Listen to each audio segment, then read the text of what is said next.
السلام علیکم، میں ہوں محمد وسیم اور آپ دیکھ رہے ہیں حق چینل۔ سامعین اکرام، آج کل پورے سوشل میڈیا پر ایک ہی بات کا چرچا ہے کہ عمران خان نے army chief general Asim Munir کو خط لکھ دیا۔ پہلے ایک خط لکھا، پھر دوسرا لکھا، پھر تیسرا لکھا اور آج کل سنا ہے کہ چوتھے خط کی تیاری کی جا رہی ہے۔ یہ خط کون لے کر گیا، کیسے گیا، گیا بھی کہ نہیں گیا، کوئی لے کر بھی گیا یا اس طرح ہوا میں بات ہوئی ہے، اور بدلے میں جنرل عاصم منیر صاحب نے کیا کہا، میڈیا کے ساتھ کیا ٹاک کی ہے، وہ بھی آپ کو بتانے جا رہی ہے۔ آج کی ویڈیو بڑی ایکسکلوسیو ہے کہ اس میں حقائق کیا ہیں، اس کے اصل حقائق، سچ کیا ہے، جھوٹ کیا ہے، بالکل ہم آپ کو بتائیں گے۔ لیکن اس سے پہلے میں چاہوں گا کہ اس کلپ کو غور سے سنیں جو میں آپ کو سنانے جا رہا ہوں۔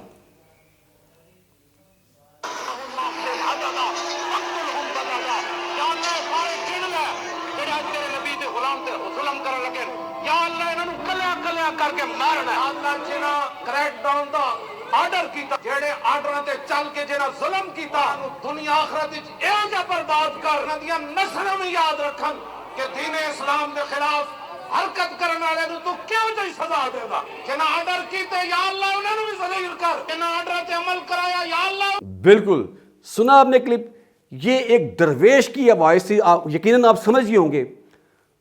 وہ دور جب عمران خان صاحب اقتدار میں تھے، اقتدار کے نشے میں چور تھے، جن کا ایک نعرہ تھا ریاست مدینہ، لیکن کیا کیا، ریاست مدینہ سے محبت کرنے والے، ناموس صلات پر پہرا دینے والے کے اوپر ظلم کیا گیا۔ ان کے دور حکومت میں لاشیں گرائی گئیں، اور یاد ہوگا آپ کو شیخ رشید صاحب، فواد چودھری، بالکل یہ اس جماعت کو بین کرنے چلے تھے۔ آج ان کے نام و نشان نہیں ہے۔ شیخ رشید صاحب کے پاس آج کل ٹائم نہیں ہوتا، ان کو کوئی کام نہیں ہے، تو ان کی ٹک ٹاک دیکھا کریں، کبھی وہ چھلیاں کھا رہے ہوتے ہیں، کبھی وہ چنے کھا رہے ہوتے ہیں، یہ ہے ان کے پاس ٹائم۔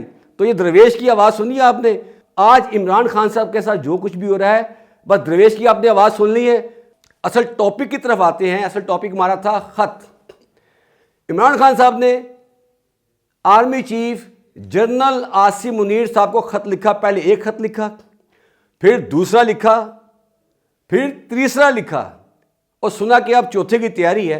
اچھا، سوال یہ ہے کہ خط لے کر کون گیا؟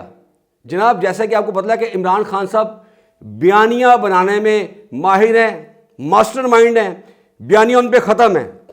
انہوں نے دیکھا کہ ان کا نام اس وقت کوئی نہیں لے رہا۔ جتنے بھی انہوں نے پچھلے دنوں میں جتنے جلوس نکالے، جلسے ہوئے، جو کچھ بھی ہوا، لوگوں کو باہر نکالا، لیکن اس کا کوئی فائدہ نہیں ہوا، کہ فلاپ ہوا۔ اس فلاپ کو پردہ پوشی کرنے کے لیے اپنا ایک اور بیانیہ بنایا۔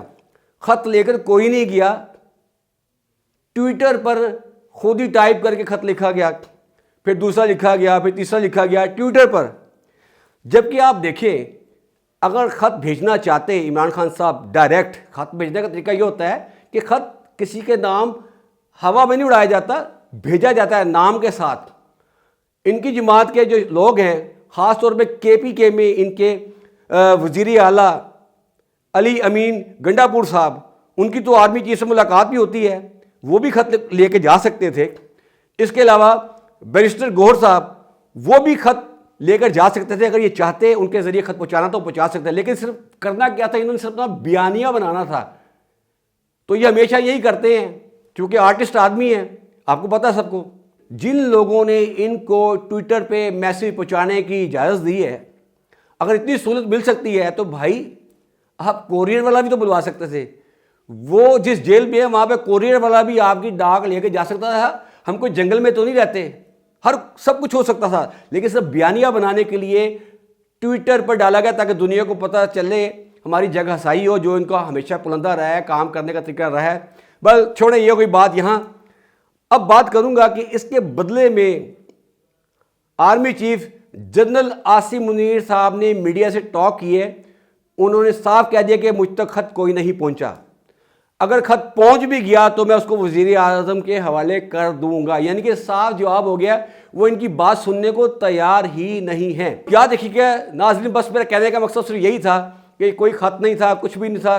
ٹویٹر اکاؤنٹ پہ انہوں نے اپلوڈ کیا تھا، وہ آپ نے بالکل میں اسکرین پہ ساتھ ساتھ چل بھی رہے تھے، آپ نے دیکھ بھی لیا ہوگا۔ یہ وہ خط تھے جو انہوں نے بھیجے نہیں ہیں، بس ایک بیانیہ بنانے کے لیے صرف ٹویٹر پر چڑھا دیے۔ اب بات کروں گا کہ اقتدار کے نشے میں کوئی بھی ہو، چاہے وہ عمران خان صاحب ہوں، چاہے وہ زرداری صاحب ہوں، چاہے وہ نواز شریف صاحب ہوں، چاہے وہ شہباز شریف صاحب ہو، کوئی بھی ہو، اللہ کی لاٹھی بے آواز ہوتی ہے، تو جو پڑتی ہے تو پتہ نہیں چلتا کیا ہوا۔ اللہ جس کو چاہے عزت دیتا ہے، جسے چاہے ذلت دیتا ہے۔ کیسے آپ کو کے نیچے سے کرسی چھین لی گئی اور آپ اس وقت جیل میں قید کاٹ رہے ہیں، یہ کوئی بھی ہو سکتا ہے۔ بس کہنے کا مقصد صرف یہ ہے کہ اقتدار کے نشے میں کبھی بھی نہ بھولیے گا، آپ لوگوں پہ ظلم کبھی نہ کیجیے گا۔ اگر اللہ تعالیٰ نے آپ کو اقتدار دیا ہے، اللہ تعالیٰ نے آپ کو عزت دی ہے، اور اس کو قائم رکھنے کے کام بھی کریں۔ اور خاص طور پہ جب بھی بات معاملات آئے ناموس صلت کی، ناموس صحابہ کی، یا قرآن کی بے حرمتی کی، یا فلسطین کے مسئلے کی، تو بڑھ چڑھ کے پہل آپ کیا کریں، کیونکہ آپ اقتدار میں ہوتے ہیں۔ آپ جو بات کریں گے وہ دور تک پہنچے گی، کیونکہ کلمہ سب نے پڑھا ہے، یہ صرف ایک جماعت کی بات نہیں ہے۔ اللہ تعالیٰ ہم سب کو اچھی باتوں پہ عمل کرنے کی توفیق عطا فرمائے۔ بہت جلد ملوں گا نئی ویڈیو کے ساتھ، تب تک اللہ نے کے بعد۔